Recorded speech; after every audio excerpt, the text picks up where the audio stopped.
how do you get your daily news and information? I would like to stay up on everything going on under the circus tent, but I am struggling to find a good way to do so, as well as finding good outlets to hear from. Any ideas would be a great help. This is a completely different world than it used to be. Yeah, it is. 20 years ago, probably, maybe more than that now, we subscribed to the newspaper, and I was a newspaper reader, but I haven't read the newspaper regularly for 20 years probably. It's been a long time.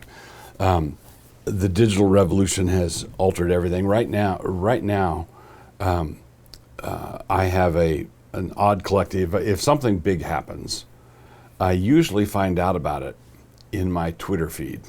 All right, so it's there are a number of people who are well connected that I follow. But I only follow maybe 20 or 30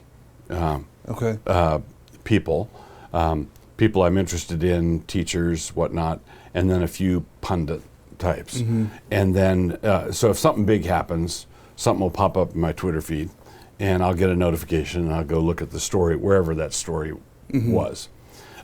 If you're asking about websites that I frequent, I don't usually get my news from news organizations like ABC News or Fox News, or I don't generally go there. I generally use news aggregators like Drudge, Christian Daily Reporter. The guy who founded Adam Ford, who founded Babylon Bee, started like a Christian Drudge report. So what's that one called? Christian Daily Reporter. Oh, that's okay. Christian Daily Reporter. And it's a aggregator, but he front loads news stories that are of particular interest to Christians. But it's the same kind of. Is that a morning ritual for you, or? It's a daily ritual. So usually I'll check in to one of those aggregators one or more times a day, and then a third one that I use is Insta Pundit. Okay. So that's run by a guy named Glenn Reynolds. And it's Drudge has a page, and it's got all these news stories that are static. Christian Daily Reporter is the same way. Set up a white background and just all these stories you can click on. You just look over it, and anything interests you. That's how I get that. Then Instapundit is like a blog roll. It scrolls, it updates. It's just. If you don't come back for 2 days, you've got a whole long chain. Okay. But generally, anything big. Then I watch I record one news program that I usually watch. It's an hour-long program called Special Report, Fox News, which I enjoy. I record it, and it's an hour program, and so I generally am able to watch it in half an hour by fast-forwarding the commercials and fast-forwarding stories that don't interest me that much, or stories that are always the same. Okay. The fighting in Syria is always the same. Yeah, it's always the same. So so I can watch Special Report in roughly half an hour. Okay. And usually by the time I get to Special Report in the evening, I'm up to speed basically on the broad outlines of what between the news aggregators and your Twitter feed, you kind of know what's going on. Then I subscribe to a pack of magazines that I go through. So the Washington Examiner, National Review, Chronicles magazine, and a handful of other magazines. And I get those magazines, they stack up. Usually what happens, they stack up, and then I just go through all the magazines on Saturday. I'll just flip through and look for stories that interest me and news updates, that sort of thing. Are there particular commentators that you like to follow? Yes. Usually one of the people I follow is Jonah Goldberg. But I generally read him when in his books.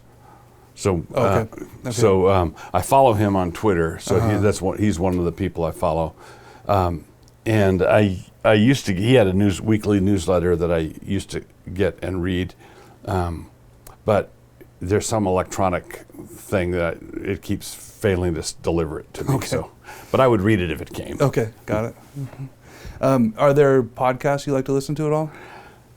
No, and this is and here's the reason why. I just recently got a few years ago. Probably when the podcast thing was taking off. Mm-hmm. I finally got dialed in listening to books on Audible. Mm-hmm.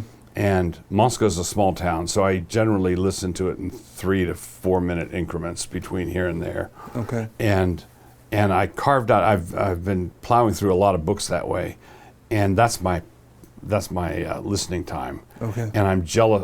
I'm loath to give up my book listening for podcast listening. Okay. But that works for you to listen in a 3-minute block? Yeah. Yeah. Okay. Any other feeds that you think are useful ways? So you are a regular book listener. How Yes. often do you get through a book just through listening like that? Every 10 days or so. Okay. And it's amazing how much time, in a small town like Moscow, it's amazing how much time is spent in the car. Yeah. So I'm currently listening to Paradise Lost, for example, in the car. Okay. And in the truck. And that'll probably, that was something like 9 hours. When you first get it, it's 9 hours of listening time. And then you can also, with listening to books, you can speed it up a tad. So you can listen to it at 1.25 or 1.5. Okay. So depending on the kind of material it is, you can speed up or slow down. But I'll get through Paradise Lost probably in 2 weeks. So do you do any reading with your wife? Yes. We have a routine in the morning where get up, make coffee, and then we read together. We read a book together, we read scripture together, and we read a volume of poetry together. So, and then we have our own separate reading. So we have our own separate morning reading, or Bible reading and that kind of reading. And then we come together over breakfast usually, or around breakfast. And then, so currently we're reading C.S. Lewis, The Weight of Glory. That's the book we're reading. We're reading Ronald Knox's translation of the New Testament, a chapter a morning. And we're reading a collection of Christian poetry put together by Leland Ryken.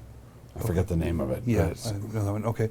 But so for the average listener, I mean, the amount of time that you're spending in the day just listening or reading, I mean, if you had to guess how many hours in the day you would put in just listening or reading, how much would that be?